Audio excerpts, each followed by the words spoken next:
Hi everyone. तो आपके new 2024 के सिलेबस में एक न्यू टॉपिक ऐड हुआ है, रेड डेटा बुक। तो इस वीडियो में हम उसके बारे में बात करेंगे कि वो क्या होता है, और इस टॉपिक से प्रीवियस ईयर में भी क्वेश्चन आए हुए, तो आप वीडियो देखने के बाद वो क्वेश्चन सॉल्व कर लेना।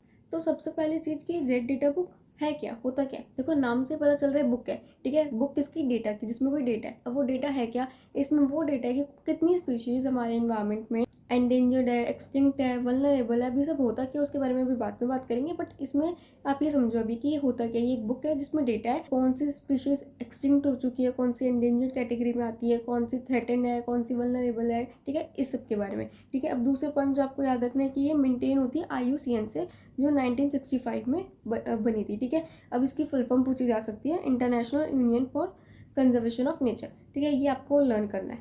ठीक है, अब एक एक करके बात करते हैं कि जो अभी वर्ड्स मैंने लिए कि उनका मतलब क्या है। देखो सबसे पहले आता है एक्सटिंक्ट। एक्सटिंक्ट मतलब कि अब वो स्पीशीज इस इन्वायरमेंट में नहीं मिलती, उस स्पीशीज का जो आखिरी इंडिविजुअल है वो मर चुका है। ठीक है, अभी नहीं पाई जाती। ठीक है, नॉट फाउंड।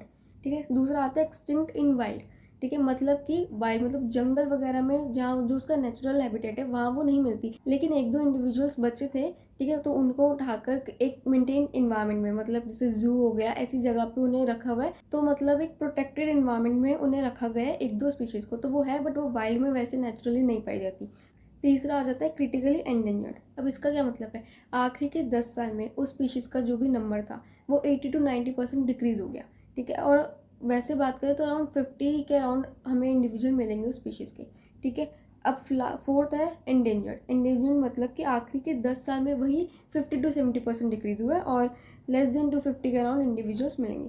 ठीक है, उसके बाद वल्नरेबल, आखिरी के 10 साल से ही कंपेयर किया जा रहा है सारा डेटा, तो उसमें 30 to 50% डिक्रीज हुआ है, और लेस देन 1000 आपको, ठीक है, इंडिविजुअल्स मिलेंगे। उसके बाद आ जाता है नियर थ्रेटेंड। अभी ऊपर जो मैंने तीन वो बोले, क्रिटिकली एंडेंजर्ड, एंडेंजर्ड और वल्नरेबल, इन तीनों में जो स्पीशीज आती है उन्हें मिला के बोला जाता है थ्रेटेंड स्पीशीज। ठीक है, ये बात याद रखना, ये तीनों को थ्रेटेंड बोला जाता है। देखो क्योंकि उससे ऊपर क्या, एक्सटिंक्ट हो चुका है, उससे ऊपर तो है ही नहीं। फिर उसके बाद ये तीनों आती है और ये तीनों थ्रेटेंड है। ठीक है, मतलब ये एक्सटिंक्ट होने वाली है। थ्रेटेंड का मतलब समझ गए, पहले एक्सटिंक्ट आया फिर थ्रेटेंड, जो एक्सटिंक्ट होने वाली है उन्हें बोलेंगे थ्रेटेंड। उसके बाद नियर थ्रेटेंड, मतलब ये वो स्पीशीज है जो ऊपर जाने वाली है थ्रेटेंड वाली कैटेगरी में। ठीक है, आई होप इतना आपको क्लियर हो गया। अब आगे बात करते हैं। इसके बाद आता है लीस्ट कंसर्न, मतलब बहुत सारी स्पीशीज है इन्वायरमेंट में, तो इनको कंसर्न नहीं किया जाता, इनके बारे में इतनी वैल्यू नहीं की जाती, जैसे हमारे डॉग, कैट्स। ठीक है, तो बहुत सारे हैं तो उनको हटा दिया जाता है फिलहाल। इसके बाद आता है डाटा डेफिशिएंट, मतलब वो स्पीशीज जिनके बारे में हमें ज़्यादा पता नहीं है। ठीक है, डेटा ही नहीं है हमारे पास उनका। ठीक है, उसके बाद नॉट इवेल्युएटेड, वो स्पीशीज जिनको IUCN जो है असेस ही नहीं करता। ठीक है, उनके लिए मतलब नहीं गिना जाता हो, पड़ गया इन्वायरमेंट में, बट IUCN को उनकी कोई परवाह नहीं है। अब मैंने जितनी भी ऊपर बताई, ठीक है, सारी कैटेगरीज, इसमें सबसे ज़्यादा क्वेश्चन आपको पूछा जाता है क्रिटिकली एंडेंजर्ड और एंडेंजर्ड, इन दो पे।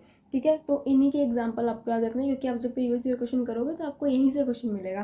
क्रिटिकली एंडेंजर्ड में आ जाता है ग्रेट इंडियन बस्टर्ड्स। ठीक है, उसके बाद एंडेंजर्ड में एक पोडोफाइलम जो कि प्लांट का है, और एक रेड पांडा, ठीक है, जो एनिमल का है। तो ये आपको एग्जाम्पल याद रखना है। अब इसके बाद एक और चीज़ आ जाती है इसमें, कलर कोडिंग, वो याद कर लो, बस ये टॉपिक खत्म। अब मैं आपको एक नॉर्मल सी ट्रिक है उससे याद करवाने की कोशिश करती हूँ।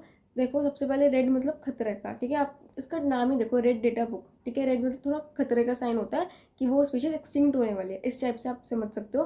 तो रेड किसको आएगा, क्रिटिकली एंडेंजर्ड, क्योंकि वो सबसे ज़्यादा एक्सटिंक्ट होने के चांस में। ठीक है, रेड उसको आएगा। फिर उसके बाद कलर को लाइट करते जाओ, ऑरेंज, येलो। ठीक है, आपके 3 थ्रेटेंड वाला पूरा हो गया।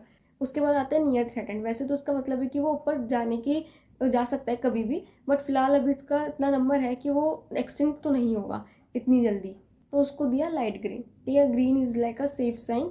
उसके बाद नीचे अब उसका डार्क कर दो। ठीक है, रेड से लाइट करना है, ग्रीन से डार्क करना है, डार्क ग्रीन। ठीक है, ये हो गया आपका लीस्ट कंसर्न वाला। तो ये आपके बीच के 5 आपको याद हो गए। उसके बाद उससे नीचे आता है डेटा डेफिशिएंट, मतलब हमारे पास उसका डेटा ही नहीं है, तो उसको कर दो ग्रे। ठीक है, और एक चीज़ याद रखना, स्टार्ट ब्लैक से होगा, एंड वाइट पे होगा। ठीक है, तो ब्लैक क्योंकि जो एक्सटिंक्ट हो गया, यानी अब वो नहीं है ब्लैक। ठीक है, एकदम ब्लैक कर दो। और उसके बाद नॉट इवेल्युएटेड, ठीक है, IUCN उसे गिनता ही नहीं, उसे कर दो वाइट। तो ब्लैक, वाइट, ठीक है, उसके ऊपर ग्रे। फिर बीच के 5 आपको याद हो गए। एक बचा एक्सटिंक्ट एंड वाइट, वो याद कर लेना, थोड़ा पर्पल कलर। सो इस टॉपिक में बस इतना ही था। आई होप आपको समझ आया हो। अगर आपको कोई भी डाउट होता है मुझे कमेंट में बता देना, मैं आपका डाउट क्लियर कर दूंगी। एंड अगर वीडियो पसंद आई हो तो प्लीज़ लाइक करना, चैनल को सब्सक्राइब करना और शेयर करना। सो दैट्स ऑल, मिलते हैं नेक्स्ट वीडियो में। All the best guys.